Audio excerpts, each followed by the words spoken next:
Yeah, I think we can start. Hello and welcome everyone to this session on Ask Me Anything. We are here to help all the fellow investors to help them solve their query. I'm Vivek Mashrani, your host for this session, and we have our special guest with us, Nooresh Mirani bhai, and he has been into the market for more than 15 years doing a lot of different interesting things. He has been looking at long-term sector trends. He does technical analysis and blends it with fundamental analysis.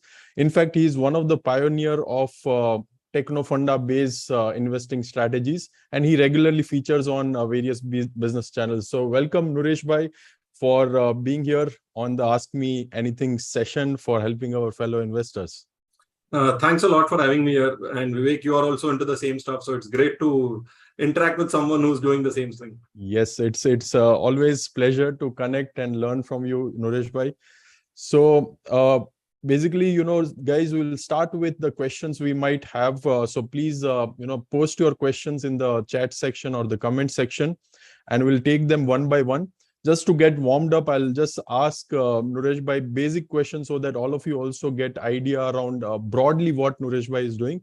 So Nooresh bhai, we see a lot of different terms, right? Growth investing, value investing. Some people just do price volume based trading. Some people just do momentum based trading.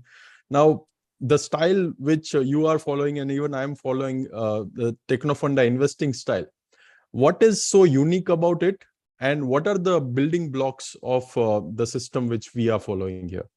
So see, when we talk about, say, Techno-Funda, the first fact is where you have to decide what is your core. At core, are you a fundamental analyst or a technical analyst? And the reality is when you look at the markets, if we are to be looking at it theoretically, the markets, the stocks have to move at, say, 20, 30 times in a year. There are 4 quarterly results. There are, say, 10 other announcements which are very meaningful for the companies, plus another 10 things you can just add up in terms of announcements. So ideally, the market should have been, stocks should be moving big only on 30, 40 days in a year. But the reality is it's a mix of demand and supply because in the end, stocks are priced by the market. It's not something which is purely driven on one end of it where the business does and the stock price goes up automatically or goes down. So it's a lot of expectation, a lot of perception, which is built up into the markets. And that is where we need to mix a lot of things. And as an individual, doing fundamental analysis is extremely difficult when you have a gamut of stocks. So there are at least 1,500 stocks which are listed on NSE. You can say the whole list is 5,000, 6,000, but at least there are 1,500 stocks which trade regularly on the NSE. And to filter out, and as an individual, how many companies can you track? In-depth fundamentals. Just because you're tracking a few parameters does not make you a fundamental analyst. You can call XYZ IT company to be fundamentally good, but at what price has to be bought and what price it has to be sold, that does not come up. So the mixture of technicals and fundamentals is first you identify what is your core. So, so for me, the core is I'm a technical analyst. Idea generation, then comes the next part. So, and generally what happens, whatever is your core is going to be 80% of your decision making. The 20% comes from fundamental analysis. But idea sourcing can be on both the bases, right? So when you're sourcing for ideas, it has to work parallelly. For example, I'm looking at sectoral charts and a sector pops up, right? There is a huge outperformance starting up in banks recently, which we looked at, or say before it was IT. This pops up. Then you go to the next stage. Okay, what are the basket of stocks which I need to buy? Right. Same way you're doing random reading on something. Then you realize autos are turning out well. Then ancillary plays should come up well. Same way when you're looking at capital goods, there are companies which will do better. For example, right now, auto ancillaries have done better than autos, right, in terms of price performance. So that is how you keep reading multiple stuff. You are running your screens on 52-week highs, 3-month highs, relative strength highs. In the same way on fundamentals, you're looking at somebody's looking at a cancel approach, looking out for earnings. Somebody is looking at a special situation wherein there is a demerger or where there is a, say, a change of management, right? There is a PE selling. So there are multiple things which you go off. So you generate your ideas from multiple places and then use technicals to get into the trade, right? I'll give you a classic example. We all are on this platform today thanks to Jio, right? A lot of us would be on Jio. Now, Jio was in the making for many years. The day the plans got announced somewhere back in 2017, the next day Reliance Industries popped up 10% with a 6 to 10x volume change, right? So what do you have? You have an event where you understood new thing is starting. Prices have made a 8-year high. And that is where Reliance Industries becomes a buy. Now, do you need to go in depth to understand whether Jio is going to do great over the next 3 years? Not necessary. Because what you've done, you've entered at a price where you've decided, okay, this is the starting point of a trend. And this is where I have a stop loss or say a logic, which will play out over the next 3, 6, 12, 18 months. And I'll take a risk of the first 10% downside or a 15% downside, and you play out the trend. So this is a simple event which all of us have seen. And what happened over the next few years? Reliance Industries, the largest company in India, made the largest move in India. And in 2017, what was happening? We were thinking only small caps can make money. Yes. So there was a saying, bada paisa, bade stock mein nahi banta. Yes. But what really happened? The largest gain came in the largest company of India. Awesome. So essentially, what we are trying to do is mix whatever you understand, and there be an overbearing factor of technicals to get you into the trade. Superb. So while you were talking about banking sector, we have a question from Binoy Shah, who is asking, what's your view on indices and also on Nifty and Bank Nifty? Like, what is looking like? Like, where is the strength and where is weaknesses? So just a couple of months back, somewhere around 24th of June, I came out with a big note calling Bank Nifty, future of Nifty depends on banks, right? So banks are the core of our index itself. It has always been between 30 to 38% of the Nifty, right? Now, what happened in 2021 to 2022? We saw IT take the leadership. Then we saw Reliance Industries, which itself is a sector in that case because of 12-13% weight. Yep. And banks post-COVID took a big hit, yep. right? And banks have been in a problem for the last 12 years or more than 12 years. You can say right from the after effects of 2007-8 to 2022. If you look at a lot of companies, we are seeing outperformance today. Say when you pick up a SBI, we are at 500, 550 today, 560 today. It used to be 350 in 2010. So that's a terrible sort of return. When you are looking at this, 7-year return for Axis Bank was 0. IndusInd Bank, the return was minus 20% over a 7-year period. Yes. Right. So that is the change. So banks have come out. PSU banks have not given any return apart from SBI over the last 10, 15, 20 years. A lot of smaller names are at 2004-6 price. So banks still now are underperforming the Nifty. If you take a simple comparison, we were at 32,000 pre-COVID on the Bank Nifty. We are today at 40,000. Right. Roughly 41,000. Where was the Nifty? 12,400. We are at 17,500. Roughly 40-45%. Have we done a 40% move on the Bank Nifty pre-COVID to now? We have not. Yeah. Right. So my view is structurally banks have started a trend. We've gone from 34,000 to 41,800, made a new high. We'll take a pause here, but structure still remains positive. So one can still look at a lot of banks where the returns are still not great. And even if you go broader beyond the top known banks, they've not done well even after the current move. Yes. So IDFC First Bank at 50 also used to be 70 pre-COVID, even in 2021. Yeah. Right. Yeah. So continue to be bullish on banks. In the near term, yes, there could be a little bit of a correction because we've moved up a lot. But that is where you would like to participate. So bullish on Nifty, bullish on Bank Nifty. Same case with Nifty. We've gone up from 15,200 to almost 18,000. A little bit of a correction from here would be part of the game. But we've started a trend. Till the time the markets do not show a trend change, we got to believe the trend. Yeah. Superb. Thank you so much. Second is from Anshul Agarwal. He is asking which is the best small case for a 6 months time period. I understand that investment must be for a long period, but he is just having a 6 months requirement. Any suggestion for him what he should be doing? So see, when we look at a basket of stocks, so we earlier had created thematic names a year back when we were looking at, say, textile companies, etc. So as of now, the last theme which we were playing was banks, which is no more as applicable right now. But the fact is, the small case which we run 3 major small cases, which is top 10 Techno-Funda, top 10 Insider, and top 10 Value. So we believe this is a basket which are 3 different approaches one can take. A 6-month horizon would imply whatever happens with the markets will get the return. Yeah. Right. And in a 6-month horizon, see, if you're an investor or a trader, you're always bullish, right? If you're long stocks. Yeah. So the view is it should do well over the 6-month period as well as the 18-month period. And your job is to outperform the indices as well as absolute return. So the view is you can pick up any of them.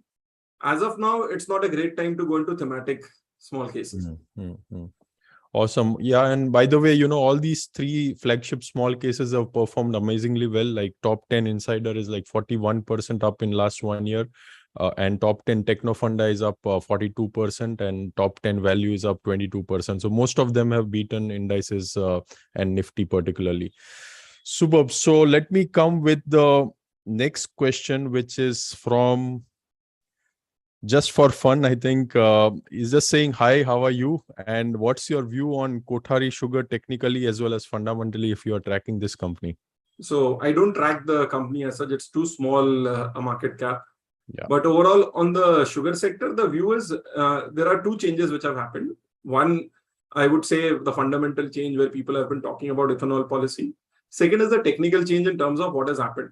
So if you look at the last 15, 20 years of sugars, there would be a cycle. So there was a cycle in 2006 where they went up 5x, 7x. There were different set of names. You were looking at Bajaj, Hindustan, Sri Renuka to be the winners, and Balrampur Chini. Then the next cycle, you saw some other names. Again, they went up 5x, 7x. But every time there was a correction, they've fallen 50, 60, 70%. This time around, in the current correction, they've not fallen 50, 60, 70%. So that's a change that the cyclicality of the sector has reduced. Yeah. Unlike the previous cycles, and then they would go off for 2-3 years and just continue to decline slowly and steadily. So there was a time where we used to play Balrampur Chini, buy at 40 to 60, sell at 180 to 200. That's gone. Now you're in the 200 to 500 band. So the view is the sector is no more as cyclical. One part of the cycle has already played out. We've seen a lot of them go up 5x, 7x. The next cycle could take its own time. But I think at current levels, they are sort of bottoming out. But we will try to play the sector when the turnaround has already happened. So I don't see a lot of downside here in the sugar sector, but upside could take its time. Amazing. Yeah. And I think this entire ethanol play has changed the entire ball game, right? And the kind of cyclicity is because of that, which has got reduced. We have one more question, which is from Anantu Kanive. How does the random walk theory get into all these analysis? And I used to wonder the same thing when I started my journey, in our all courses and formal education, particularly, right? The finance courses and CFA. It says that, there is market is random walk. It moves randomly and there is nobody who can predict a trend. But when we study technical analysis, we clearly see there is a trend for a certain time period. So what is your view? What is your hypothesis? Whether this theory works partly or fully or does not work at all in practical sense? So see, the fact is a lot of things in theory, you need to justify it and you have to see a theory has to have its bounds, right? So that is where efficient market comes in, random walk, because see, in the end, markets are not a scientific place. H2 plus O2 does not become H2O out here, right? So you have to put some constraints to understand the logic, right? So for example, we say PE should be this, ROC should be this, but a lot of businesses go very, very differently. So there is nothing random about the market. But there is a lot of correlation which is there rather. So we can see correlations globally, something goes off. We saw 2008. We did not create 2008. We did not have a credit crisis of that sense, but we all took the toll, right? 2020 happened randomly. We were not medical experts, right? But COVID hit us in different ways. So if you can tell me that COVID is also random, then I would accept random walk theory. Super. Prakhar is asking very interesting question, and this is in the news also, right? Mr. Adani has just become second richest person in the world, and stock price of Adani, all the stocks in fact have run too much. Do we need to be scared of this run? Will these stocks follow avalanche fall? What is your view? Will the trend continue or it will drastically correct? See, the point is, if you have not participated till now, right? It's very difficult to participate at this point of time. And overall, see, whenever you're participating in a trend, you take an allocation call, right? So if you had Adani stocks, it comes into your system, you buy it. For example, we've been avoiding that particular group as such over the period of time because we don't like a lot of volatility.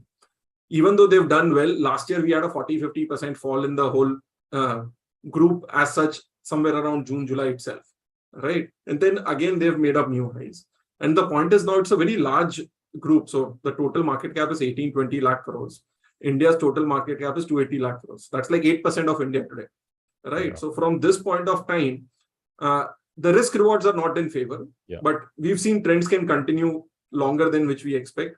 So if you are in the trend, you keep a point of time where you say, so there are two ways to play such trends. If you have an allocation, say you started off the 10% allocation in the portfolio, it became 20%, you scale it down to 10% at regular intervals. Second is you have a place wherein at a particular price point, you'll get out. So if you're worried about a fall, you have a stop loss at say 15, 20%, or at say the 20-day moving average or the 50-day moving average, and you get out. Because that is how you can participate in trends. A lot of momentum portfolios have been able to do well because there have been some Adani Group stocks and there have been times where there were sugar stocks. Yeah. So the way to get out is, in such a case, if you do not understand, you have a strategy to get out or you curtail your allocations. Absolutely. Yeah, market can remain irrational for long period of time. We don't know. And that is where we need to have some kind of exit strategy also if you are participating. That's the verdict. So Tevinder Gupta is asking, what all you look at analyzing in arriving at a particular trade? Second, basics of these parameters which you see, what are your deciding factors? And how do you decide on your exit? And if at all you hedge your position, how do you hedge? So basically your initial screening, criteria and why those criteria, and exit and hedging positions. So that's the whole process itself. Whole end-to-end process. What would love to... बचेगा नहीं बताने के लिए, but let me try to simplify in terms of what I do as such, because it's a multiple things go into that. But the first part is screening, like I spoke in the start. So the first part is idea generation, which can come from two places: the technical part, the fundamental part, and some reading you're doing and it mix ups to a trend. Yeah. To give you an example, right? How does the screening part come up? You are looking at global markets. Suddenly you realize hotel stocks across the world 3 months back, 6 months back, started making new highs. So I posted this on Twitter also. It was hotels wherein Hyatt, Marriott, etc. went on making new all-time highs. And the fact is, the world opened up in terms of say all the curtailing part which we had the rules. They started opening up 3 months before us, 6 months before us. So we saw Expedia to Marriott making new highs. And you played the trend wherein Indian hotels made up a 10-year high, almost a 15-year high. So that is how your screening comes up. You see something globally that came up. Then you have a 52-week high list. Suddenly you see fertilizer companies are coming into it. Suddenly you see textile companies. So what do you do is you look out for changes which are happening and then point down to companies which are really making those chart patterns. So the first part is idea generation. Yeah. Now, idea could be a sectoral idea, which could come this way. We've seen defense companies recently make breakouts globally. We've seen that happen in India as well. We looked at fertilizers in March, April. The only difference was we had a 30% move in India, but global stock prices went up 50 to 100% because we are a regulated sector in fertilizers today. So we played that trend. So that's the way we played the opening up theme. We played banking. A very simple way to look at banking was the Nifty was at 15,500. But the bank Nifty was at an equivalent level of 12,000, 12,500. If you were to look at pre-COVID and the bank Nifty, pre-COVID was 22,000 and around June we were at 33,000. And if you had to go much more lower, that implies banks had to go to 10,000, which seemed difficult. So the risk rewards were in your favor. So that's the first step where you generate idea. The second step is find the best stocks to go in. So in banks, you came up to banks and then you say, okay, which are the best outperformers? So it was SBI, ICICI, and potential outperformers were Axis and IndusInd because they had underperformed for a long time. Yes. And then there was a basket of survivors. What I mean by survivors, which have not gone 15 years back. So PNB has gone back to 15 years prices.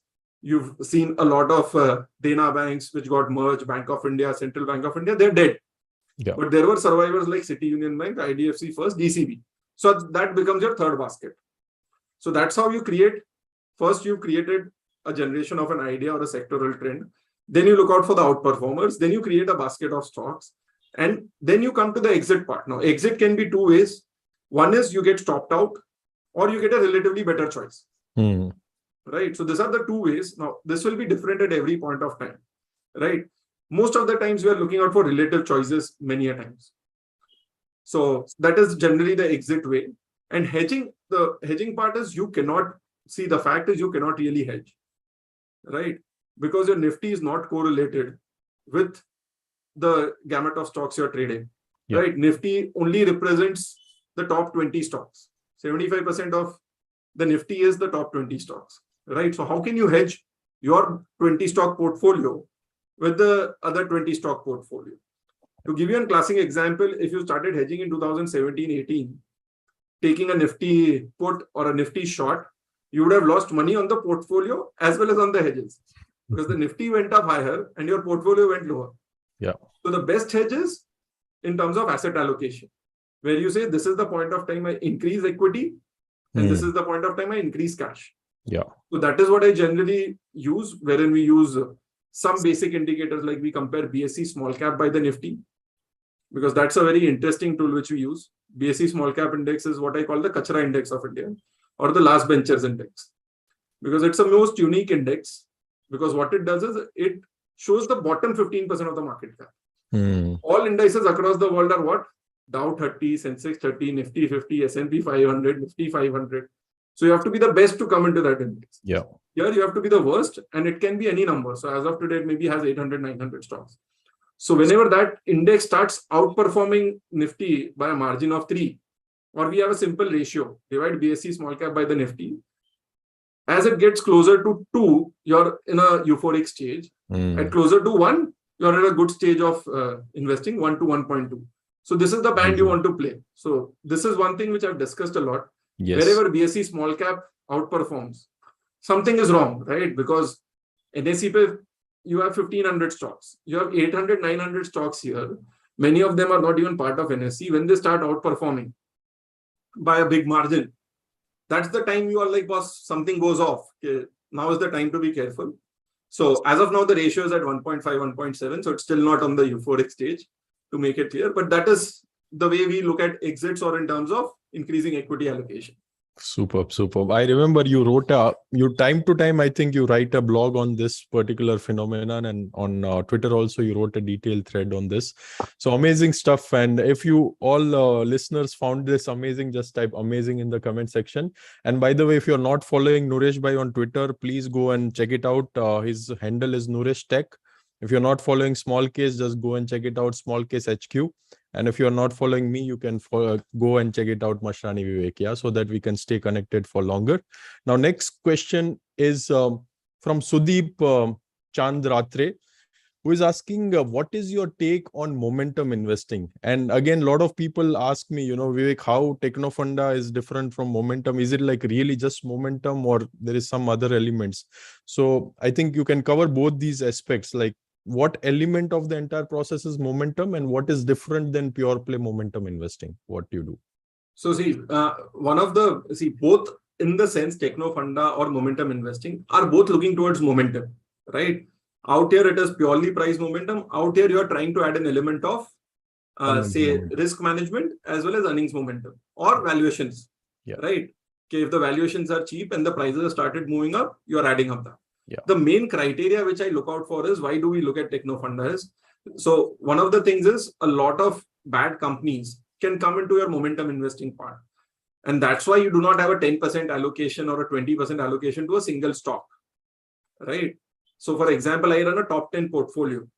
So if I have to have a stock which can go down 90%, it can take away all my alpha, right? If it goes on lower circuits, 90% down, the alpha is gone. You've lost 9% on your portfolio. Whatever outperformance you suddenly say, today we have a huge outperformance, but you will outperform the index by 5, 10, 15, 20%, right? That goes off.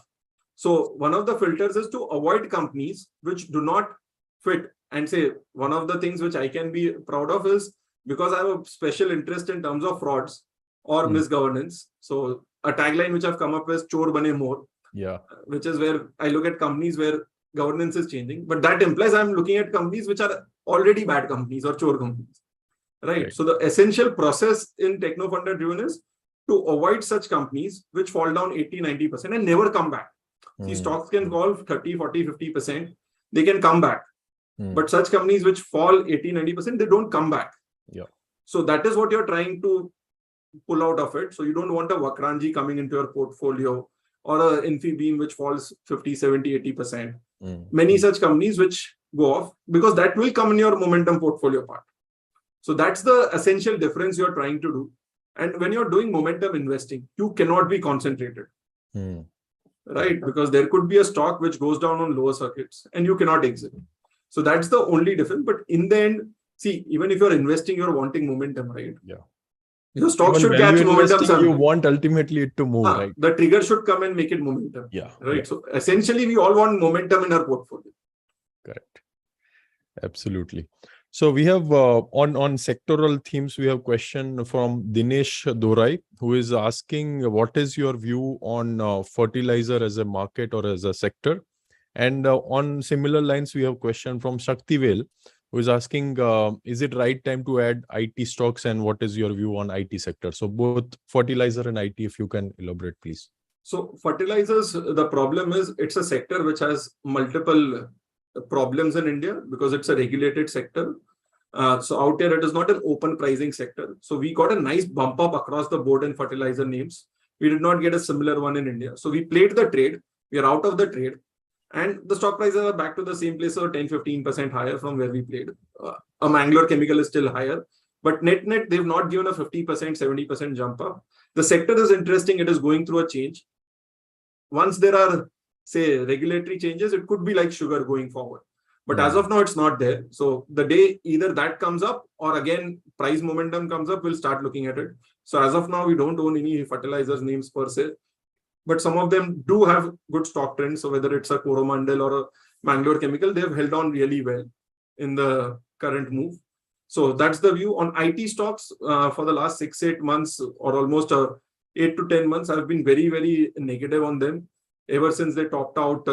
And what happened is the re-rating was similar to what happened with pharma in 2012 to 2015, right? Now, this were essentially back in the day when I started in the markets, IT and pharma were called defensives, right? Because that as a business does not see 50% earnings cut or a 20% earnings cut. They keep growing. But we've seen pharma went up from 2012 to 15. There was a point of time people are talking about ANDA filings without understanding what it is. And then they understood what is FDA, right? Yes. Same way in IT, we were looking at the initial run-up. A lot of companies, say 2 years, 3 years back, we were reading articles how IT in India is at an inflection point and it is going to die off, etc. At that point of time, and even into the start of COVID, large cap were at 10 to 15 PE maximum. Mid caps are also in the same. They went up from 10, 15 PE to 20, 40, and 60. Now, these are not businesses which grow at 40, 60%. Yes. So we've gone through that cycle and now they've corrected a good 30, 40%. Even the large caps have corrected. So finally, my view is out of the negative. The whole outperformance with the Nifty is also over, right? So if you look at the Nifty IT index with the Nifty, there was a huge outperformance after 10 years in 2020. That is out. So my view is over the next, I've just tweeted about it today, that I'm finally not negative on IT anymore. But over the next few weeks, I would expect them to bottom out. I would still focus on the large cap IT. The mid cap IT is still, a lot of stocks are still up 3x, 5x from pre-COVID times. And in terms of valuation, there have been companies who have gone from 10 PE to 10x sales. So that's been a huge re-rating. That makes it difficult to participate because some of these companies can go sideways for really long. Great companies, but at great valuations, they've moderated. So my view is I will no more be negative on IT. I'll be watching out for panic lows to show that a bottom is in place, or at least start looking out at them after the base is formed, or maybe 10% lower. For example, TCS started from 2,400, went to 4,000. It's back at 3,000. At 2,800, it becomes a price point where you want to start looking at it. So, Bob, it's very, very interesting, like how you pick up cyclical sectors when just the momentum is beginning, and then on large caps and these kind of defensive, you look at value and fundamentals and give them weight. So that's really interesting. Brahmaya is asking, hi Nooresh sir, as per my observation, I feel that technicals give signal for a stock even before the fundamentals turn positive. What is your view? And in general, what is the pattern you see happening in the markets? So it's not necessary that technicals tend to give all the time, but there are many a times. See, in the end, market is a machine where people are anticipating things, right? So the fact is, many a times you'll even see the classical examples is you see a stock up 20% and next day there's a delisting offer, right? So the market knows more. Yeah. But that may not happen all the time. But the fact is, I have this two very simple things. When I'm looking at technicals, do not ask the question why. Why will this stock move up? Why will this earnings go up? Why will this sector become the talk of the town? Right? You ask the question what? What are the charts telling you? What are the patterns telling you? The stock has hit a 15-year high. Something is changing. Yes. Right? Then when you're looking at, say, fundamentals, you don't look at the question what, you ask at why. Why is this company cheap? Why is this company expensive? Why do you think earnings will continue to grow at 25%? So you ask the questions and then you come down to it. So that is the fact. So if you get the answers right, you will be in a right place. So at times technicals will be right. At times your expectations of fundamentals. See, because when you're looking at fundamentals, you're preempting what is the possibility ahead, right? So that means you have got it right. So fundamentals were before, prices came later. In the same way, we've not answered the question why and bought it just because it was momentum. The answers are coming later. So the assumption is the market knows the answers. Superb. Now, a lot of you are asking in the chat section that, how to invest in Nooresh Bhai's small case and if is there any offer or not. So you can actually go to nooreshtech.smallcase.com and he has actually a special offer running right now, which is annual 15 code. If you apply for a month, this is valid. And you can avail 15% discount. So he has 3 flagship small cases, as he mentioned, which are right now good in terms of taking positions. One is top 10 Techno-Funda, second is top 10 value, and third is top 10 insider trading. So all these 3 have performed really well in last year. So you can check it out and you can avail this offer if you want to go for it. Yeah. So I'll take the next question, which is on... Again, the same question by Brahmaya. He's asking, when we go through all the NSE stocks, in each sector, we are able to see many stocks coming technically strong. So probably, relative strength and everything is going fine in particular sector. Overall breadth of stock is very strong.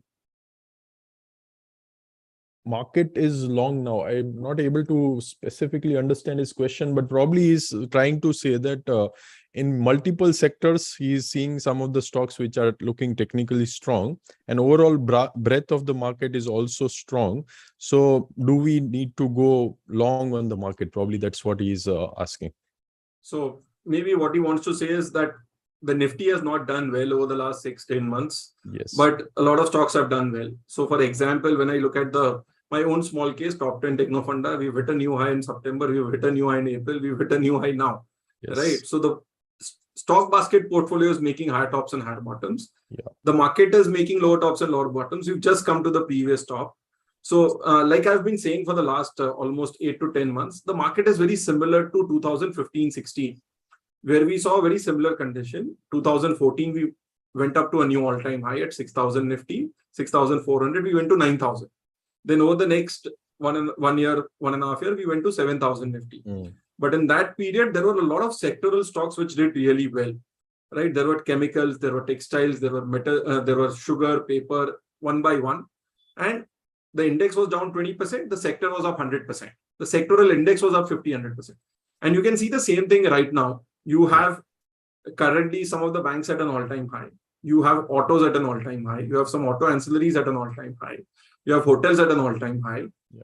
Right? So that is the trend. So the view is we are in that market where the index is not in a strong bull market, but there are a lot of sectors which are in a bull market. So you will have to the way to participate right now is to focus on sectors and stocks which are showing good price and earnings momentum or change in perception. Yeah. And a lot of these, I think, stocks are traditionally not there in Nifty. Like Nifty predominantly is banks and then autos and some of the commodities player. And this time, I think it's all defense and paper and all different sectors which are like... So for example, if you look at auto, it is not even 5-6% of the index, right? So even if it makes an all-time high, does not make a difference. Correct. Right? You have bunch of stocks which are 1% each, and then there's a Reliance at 12 to 14% of the Nifty, which makes the whole difference. Yes. So you can actually say Nifty is more concentrated than all portfolios at this point of time, because Reliance and HDFC is 25%, 27% of the index. So that is how the structure is right now. Yeah. Superb. Next is from Rahul. He is again on the same lines. Your outlook on Sensex in coming months, or overall broader market. What is your outlook for a few months? So my view remains the same. Like I said, we are in a period of time where the indices are not in a great strength. Say, once we start making a new all-time high, we say, okay, Nifty has gone into a new strength. We've not done so. We've started making that breakout. But we are in that period of consolidation. Possibly we've made a bottom at 15,200, which is structural. And we may keep doing this 15,200 as the base, 18,000, 18,600. But a lot of sectors, a lot of stocks have broken out. So if you go back to 2015, 16, 2016 bottom was done by capital gains rumors in India. Capital gains came 2 years later. We made a bottom around budget of 2016. Global markets also made a bottom. And then we started a trend, right? So similarly, we are in a period of time where you will make money if you're in the right sectors. You may not lose a lot of money. When I say lose a lot of money implies you see a 40% fall in the index, which we've seen in 2020. We've seen a 25% fall in 2016, 2011, and a 60% fall in 2008. So we are not in 2008. That is what my view is very clear. We are in that period of time where from peak we've fallen 20-25% in the index. We will consolidate, but a lot of sectors and stocks will do better, even with the market which is down. So my view is, even if the index is down 10% over the next few months, there could be your sectors which are up 20-30%. Amazing stuff. So next is a very, very interesting question from Arpit Sheth. He is asking, although techno-fundamental analysis is a great strategy, how many stocks should we pick out of this strategy? And I think for this, you might even take a case study of your top 10 Techno-Funda small case itself. Like, what is the rationale for picking 10 stocks particularly? And how do you generally see at diversification around those 10 stocks? What is your mechanism around? So see, I'll talk about concentration and diversification in very simple terms. So we did a lot of random portfolio studies saying 25 stocks, 4% weightage each. Yes. And what we realized is random portfolio beats the indices by a big margin across cycles. Yes. Right. And 4% is decent enough diversification. Anything below that is over diversification. Why do I say so? Because if you have a 50 stock portfolio, I can bet you will not remember the 50. So diversification comes, over diversification is when you can't remember your portfolio. Yes. So the ideal portfolio is between 5 to 25 stocks, say considering it equal weighted, right? Because concentrated investing 20-30% into a single stock is a much more difficult case where you have to be a lot more understanding and a lot more risk management. So what I look at is, so ideally you have to find a view between 10 to 25 stocks, max allocation at 10% or minimum allocation at 4%. So in the small cases we run, I have taken a top 10 approach, because what happens is, say if I were to run the whole net worth, see, small case as a product is somebody who will be putting a part of his net worth. So top 10 may not be a over concentration. Allocation, yes. If it's a 100% allocation, it's a concentrated strategy. But if you have put 50% of your capital, your net worth, it is not a concentrated strategy. Right. And the point is, so between 10 to 20, so ideally you can have a max. I believe you could go with a 20 into 5 or a 10 into 10. So that's the strategy one can go with. I prefer top 10 when I'm not running the whole portfolio. And even in that case, if you're managing the risk well, top 10 is good enough. The point is, when your net worth increases to such a point that you can't buy 10 companies, a single 10% allocation from the market, then maybe you can think of it. As of now, easily stocks can be bought in India, unless you have a 500 crore portfolio. Till that point of time, it is easy to run a top 10 strategy. So this is with 10 to 25 stocks, or roughly basically 4% allocation minimum. 2%, beyond 2% is basically you just can't remember. You can take, say, tracking positions, which we do personally at times. But the fact is, this is something which an individual can think easily. And you have to see, how will you remember 50 stocks? Yeah. Right. So that is the Research is very the simple. next step. Even remembering is so difficult. So forget about the company. If you can't remember name. Yes. Amazing stuff. And guys, just a reminder, if you have any questions, please put it in the comment section. It's first come, first serve basis. So the faster you put it, the faster it will be taken here. So just go for it. I have one more question from Arpit, who is asking which technical indicator is the best while considering the stocks for the medium to long term? So say indicators as such is something which I don't use as such. We use it only for specific, say RSI, for very oversold only on the indices, right? So the way I say about indicators is basically you are driving, right? And somebody gives you a right indicator. What are the chances he'll take the first right or the second right? All right. Luckily now new cars have auto cut off after a point of time, the right signal goes off. But somebody could have just forgotten that the right signal is on, right? Yes. But in driving, there are only just 2 to 3 indicators and still it is tough to do. But imagine you have a 200 indicator setup, which is there in all softwares, right? So the reality is price and volumes is your best indicator. And also, why do we look at volumes a lot more in India? Because India is a concentrated market. Why did I speak about Reliance Industries 10x volumes? Because the structure of Indian market is such, promoters own 50 to 70%. Then you have institutions which own 10 to 25%. So in the end, the float is only 10% to 15%. Right.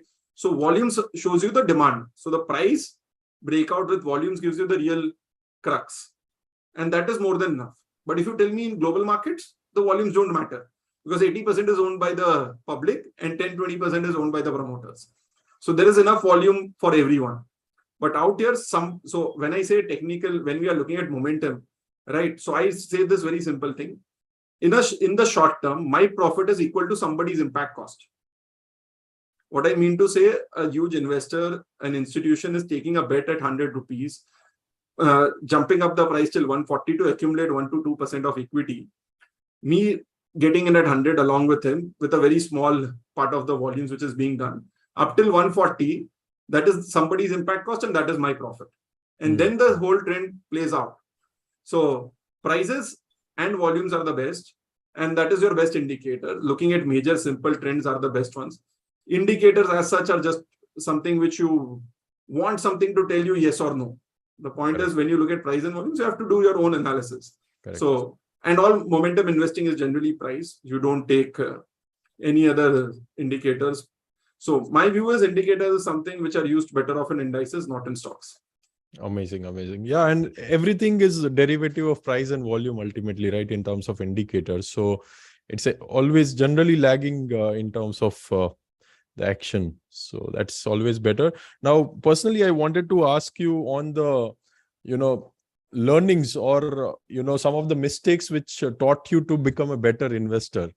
Right. So what are those few things which generally, particularly when we start our investing journey, we do, which you might have also done or you might have learned from somebody else, which you would like to share with our fellow investors here?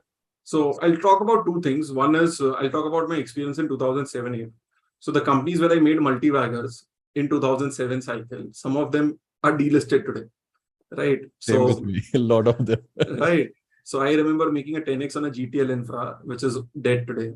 Yeah. I remember making money on Educom. I remember making money on core projects, Walchand Nagar Industries. This were 2x, 5x, 10x for me. And by the end of the next cycle, some of them went defunct. Some of them are still down 80-90%. Yeah. So that is the time I understood, boss, fundamentals are also important. Just saying core projects is an education company is not enough. Then I met a lot of investors between 2008 till now, where I learned what is real fundamental analysis, where they do the effort. Then I understood how much effort it takes to really make a thesis, not just looking at an Excel sheet or say some filters, some screeners. So over the years, that is what I learned. Second is the part which I call as there are 2 things which you can kill yourself. One is leveraging and one is averaging.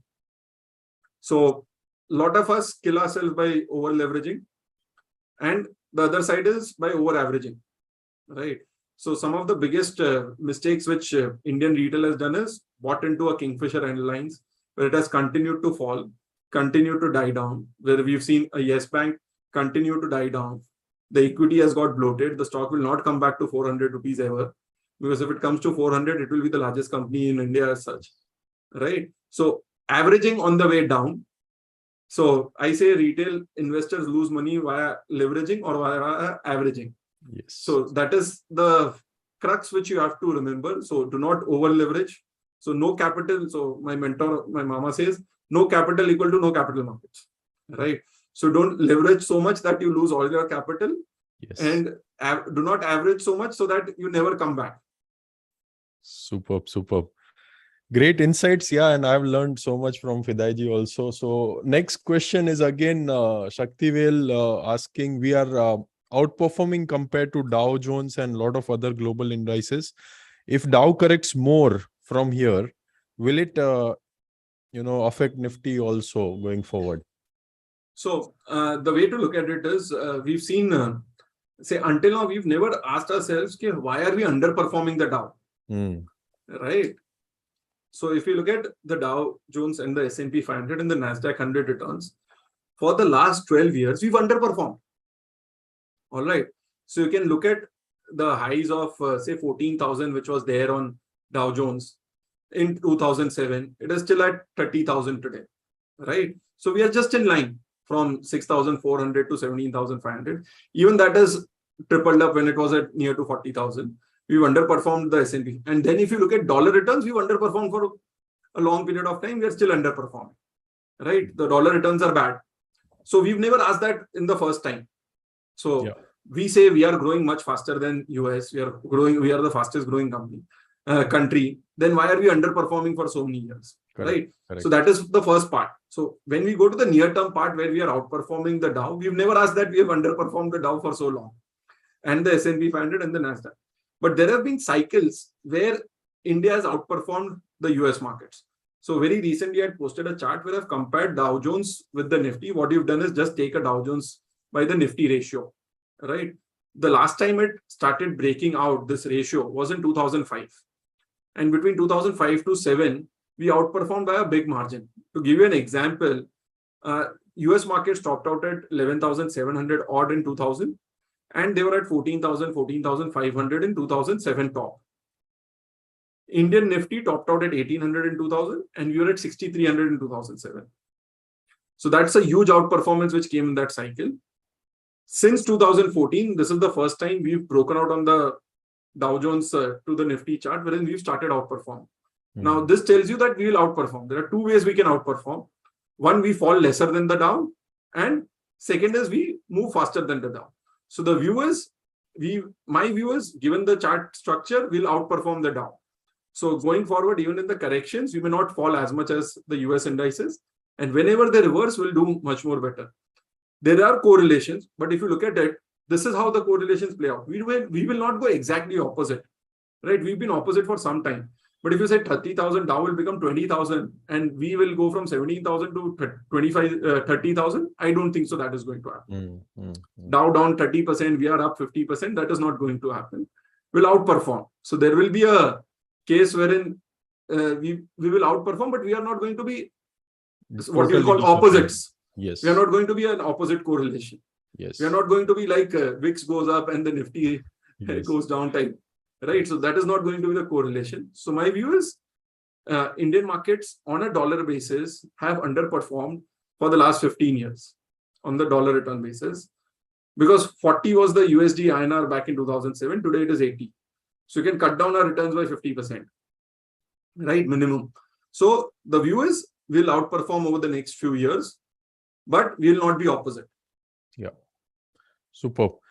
And probably, we can now wrap it up. And I just wanted to ask for the benefit, I know some tidbits around it, but just for the benefit of investors, like you are running this entire research process and you are also running the small case. How does your typical day look like, and how intense it goes when you are really looking and deeply researching into your ideas? So the normal day goes off from 8 to 6 o'clock is the general time I work. 8 o'clock, I'm there on media, which I'm there through the day. I'm a panelist on ET now. Yeah. And as part of my work, anyways, I look at all the 1,500 stocks on a regular basis. Then I have a team of people wherein we look at a lot of alternative data, right? So when we are looking at insider trading, I've been looking at insider trading for the last 15 years, or at least 12 years, very, very closely. in terms of insider trading disclosures.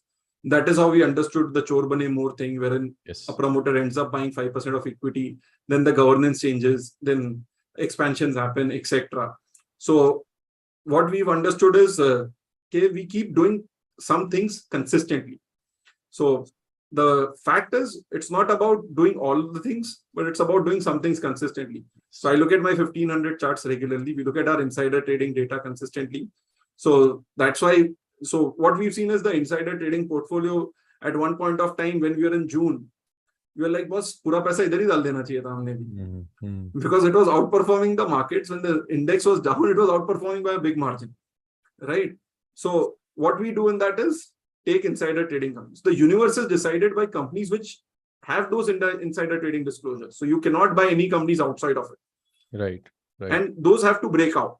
And there we got a new very high hit ratio in terms of performance. Because these are companies where assuming the promoter knows better. And then you have a stop losses to get out and relative outperformance. So these are the things. So we look at bull deals regularly. So there are opportunities where a PE has to sell, right? A FI has to sell because it has a PE has crossed 8-9 years. Then you get an opportunity. Then you buy them on the breakout. So the consistency part is look at charts as many as possible, because what I'm trying to do is, when you're looking at charts, you're trying to make it an intuitive process. Yeah. Just right. pattern. People say artificial intelligence. What is it? You're putting more data, right. and then suddenly that ERP software tells you in this part of the country, you need to increase inventory, right? Yes. In the same way, what we are trying to do is look at as many charts, historical charts, and then try to make it an intuitive process, which will say, okay, boss, this is a good breakout. At times you can't understand how are you coming up to it.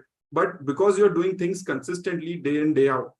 So few things which I do consistently: look at charts, look at global charts, look at, say, even smaller names all the time.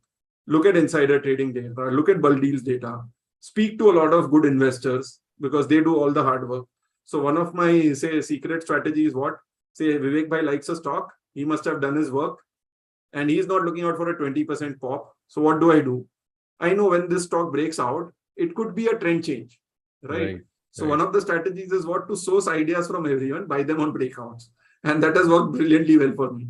Amazing. Somebody else has done a lot of work. What I've done is I've just acted upon it on the right time. Superb.